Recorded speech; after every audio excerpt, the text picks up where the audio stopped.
Hello, and what is going on, everybody? It is Master of the TDS, and I'm joined by my lovely wife, WritingRaven. And we're back for another episode of Psycho-Synopsis. Yes, we are. The segment where we summarize all the Psycho for you. 3 main topics from the last week, all summarized into one video for you to enjoy and consume at your leisure. You're welcome. So let's get into it.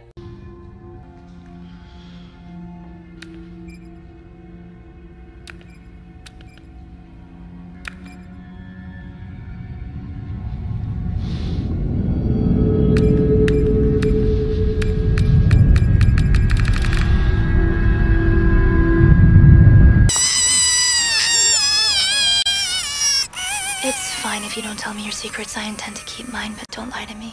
Oh, what? I hurt Mr. Huffle. The Doctor Who Christmas special featuring Ncuti Gatwa as the 15th Doctor faces online racist backlash due to criticisms of perceived woke changes, including the casting of the first black man in the role, while defenders cite the show's history of addressing social issues. To be fair, there is actually nothing racist about this backlash. They're just being stupid. Now, let's clarify here. So, this is a complete lie and a manufacturing, and I will tell you why. You can see on screen already, you'll see the problem. Now, I have to give a shout out to Clownfish TV and Neon and Geeky Sparkles for letting me know about this, because it wasn't in the article, it was in the slideshow for the article. Thank you, by the way. Newsweek decided to make an article about the racist backlash to the Doctor Who Christmas special. And one of the tweets they decided to include, as you can see, is my tweet where I said, David Tennant is the Doctor, Ncuti Gatwa is Ncuti Gatwa. No lies detected. Now, why did I say that? I said that because basically the way they've done things is they've made it now that David Tennant's Doctor is still around. So it's a similar thing to me, in my mind, like the Spider-Man and Miles Morales thing. It's, well, there we have the Spider-Man, we also have this Miles Morales, and it's like he lives in the shadow of Spider-Man. Same thing here. I think it's insensitive to Ncuti, and it takes away from him, not allowing him to be a doctor like the rest of the doctors. That is true, because having him have none of the quote-unquote emotional baggage of the rest of the past lives is taking away what makes the Doctor such an amazing character, because, as I love the line that Matt Smith uses, do you see these eyes? They're old eyes. Now, Ncuti Gatwa isn't having those old eyes. True. And also, David Tennant's Doctor's still around, and they're planning to do stuff with him. So my tweet was always meant to be pointing that out. Now, a lot of people got mad about that, and we talked about it last time. But this article was created and made based on that tweet and a couple others. The funniest thing is, they are saying that this is backlash to the Christmas special, which was the one where Ncuti Gatwa gets his first official, outing as the Doctor without anybody else there. And the funniest part is that they completely cut out the date on your tweet to make it look like it was made for the Christmas special. Exactly. As you can see, I have a handy arrow for people at Newsweek who are really dumb and don't notice this kind of stuff, or they notice it and purposely cut it out. You'll see that it shows that I posted that 12/14/23, which is about 2 weeks before Christmas. Dun, dun, dun! So in other words, Newsweek, maybe might as well start calling you Newsweek with an A instead of an E. You guys are terrible at your jobs. You manufactured an article using a tweet that you decided was racism, which it wasn't. Nope. And not only that, but you cut out the date so you could use it because it wasn't enough. You didn't have enough to make that article, so you decided to use my tweet out of context. Well, guess what, Newsweek? We aren't stupid. We caught you red-handed. You are lying. You are supposed to be people who are speaking for the fans, speaking for whatever. And what you just did is showing that you never cared about the fans. You never cared about Doctor Who. You're just doing this because it's what you feel you need to do to get clicks, and that's all you want. In reality, You don't care, you never cared, and you had to manufacture a narrative to support your points, which were lies. We've just proved it. Indeed we did. I love it when they get proved wrong. It's so hilarious. But finding out that your tweet was in this was even funnier. Yeah, I didn't know until it was pointed out to me in a video, as I said, shout out to Clownfish TV. This is ridiculous. Not only was it not racist, but you manufactured it, used it to make your point. I think Ncuti has the right energy for the Doctor. I think he does not have the right gravitas, and I am not happy or pleased about the show's current direction. However, I have nothing against Ncuti. Not at all. Nor do I, really. He does look like he'd be a great Doctor. Unfortunately, the writing is going to suck. Exactly. And so if you need to take my tweets out of context to make a narrative for yourselves, maybe you should actually write some actual news instead of doing this next time. Yes. Athena was everything to me. I worshipped her. I prayed to her. I made offerings. She never answered. I wasn't like you, sweetheart. I was you. But then one day, another god came and he broke that silence. Your father. But then Athena declared that I had embarrassed her and I needed to be punished. Not him. Me. No! God, please, no! No! No! No! Disney Plus's adaptation of Percy Jackson and the Olympians in Episode 3 significantly deviates from Rick Riordan's version of Medusa, portraying her as a sympathetic victim of the gods and exploring her backstory. I want to punch something. My wife has a lot to say about this, but before we do, let's go because, of course, if there's stupidity around Percy Jackson, let's recognize that it usually comes from one source, and that is Rick's wife, Becky. Yeah. So let me read what she said here. Please. This is taken from an actual article. Rebecca Riordan, who is married to Rick and executive produces the TV series, said, "The only reason Medusa is not more fleshed out in the books was that it was Percy's narrative and we don't have her perspective, as the books are written in first person." Duh.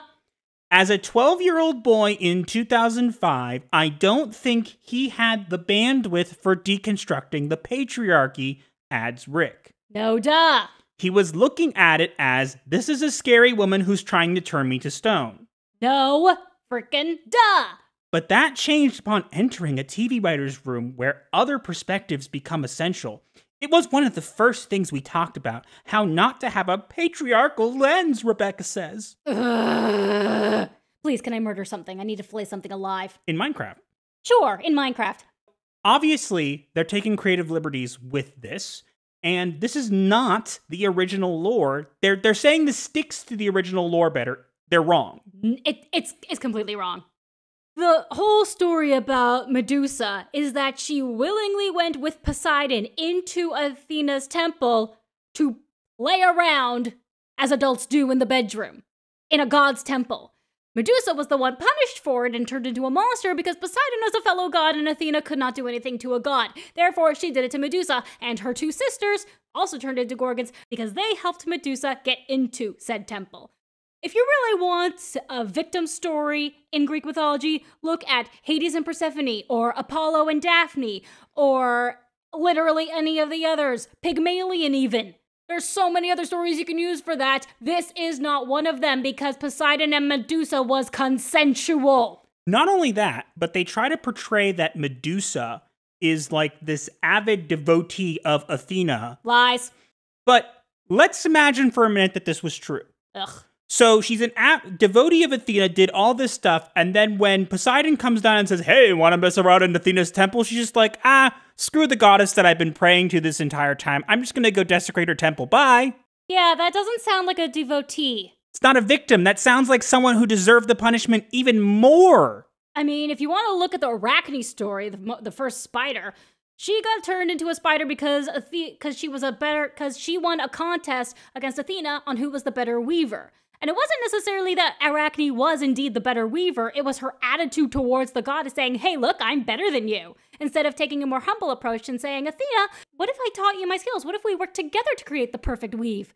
That would have turned her into more of a victim and, you know, less of a villain. But the thing is, there's this trend where they take these characters and we can't make them evil. We can't make Medusa evil because Medusa was misunderstood. She was just R-worded.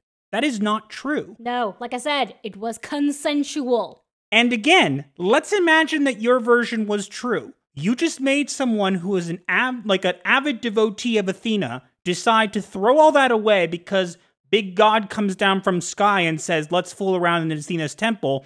And she doesn't go, hey, Athena is my god. I would never do that. Technically, he came up from the ocean. So we're right and we're wrong. But the point being is that literally, if she went along with it, it makes her even less of a victim. So not only are you lying, but you also completely undermine the narrative that you were trying to push, because now it looks like she willingly said, I don't care about my goddess anymore. Let me just go into this temple with this god. It'll be fine. Please, can I take the snakes on her head, chop them all off, and cook them for breakfast? I don't want to eat snake. Aw. Flashback. And navigated by Geode, who appears to be a rock. That's just a stupid boulder! It's not just a boulder! It's a rock! A rock! End of flashback. She has been a lifelong Star Wars fan and now has the unique honor of bringing fans their first look at the High Republic era in live action with the brand new Star Wars series, The Acolyte.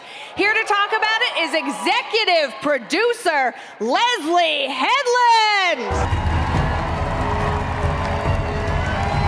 Talk about an entrance. That was a catwalk. That was fashion show worthy. Yeah, I just try to treat everything as if we're on RuPaul's Drag Race.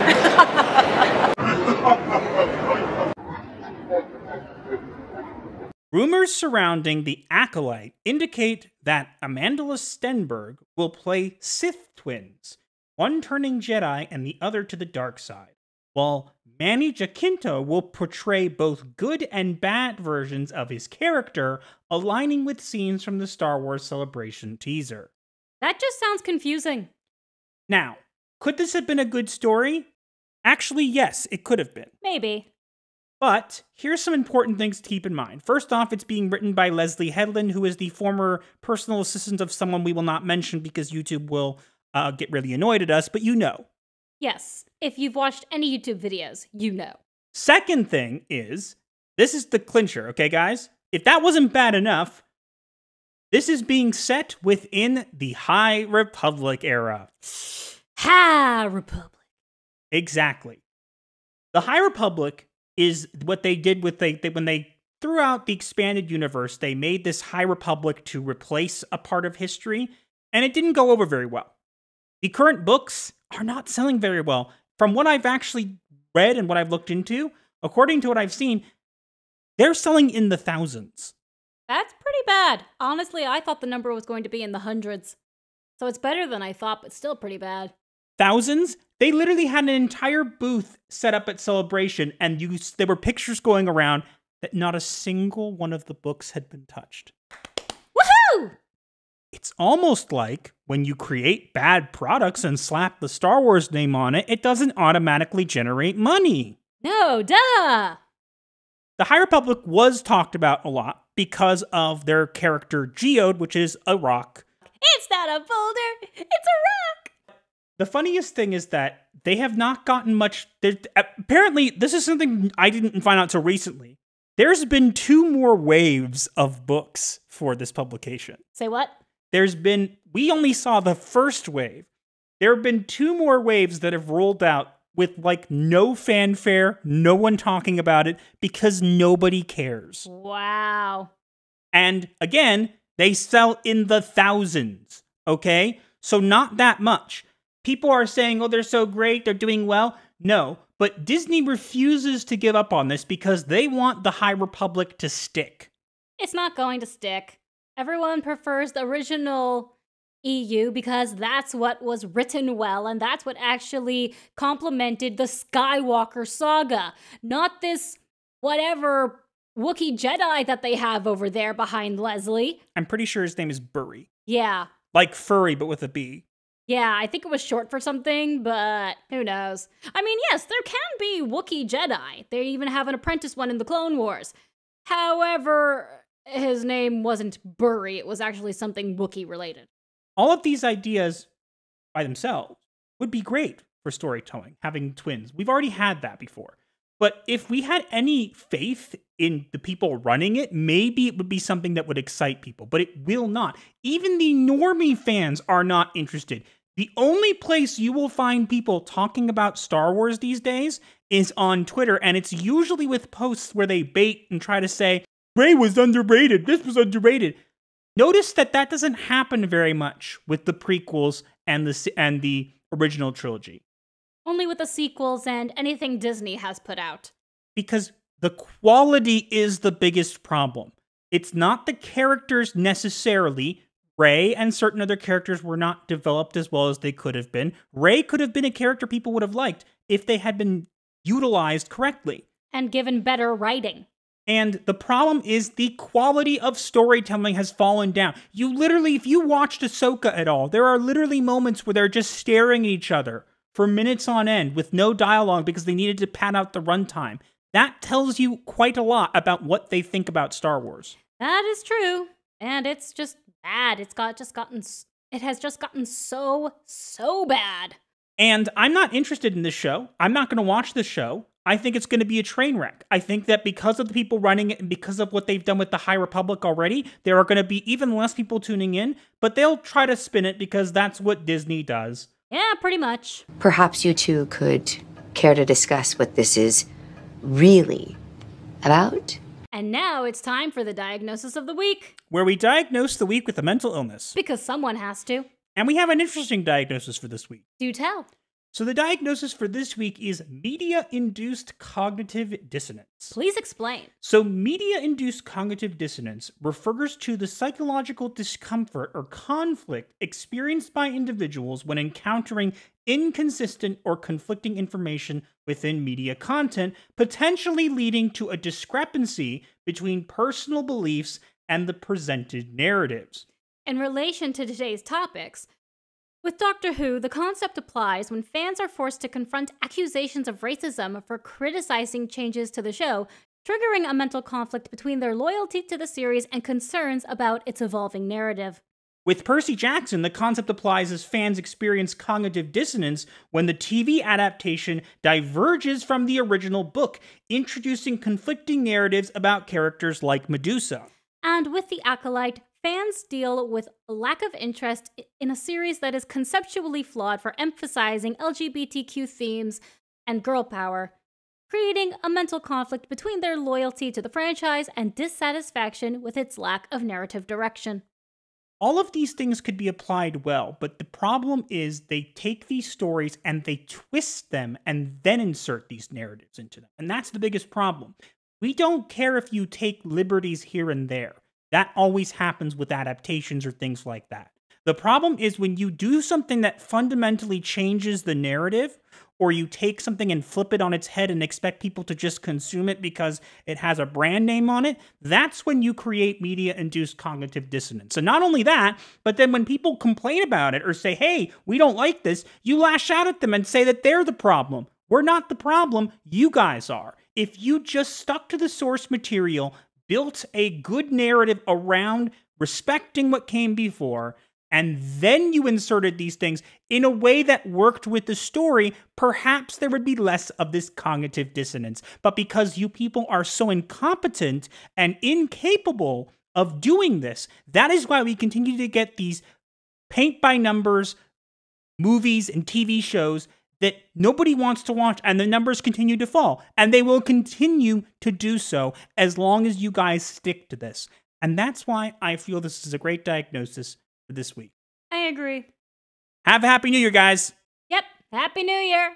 We'll see you guys next year.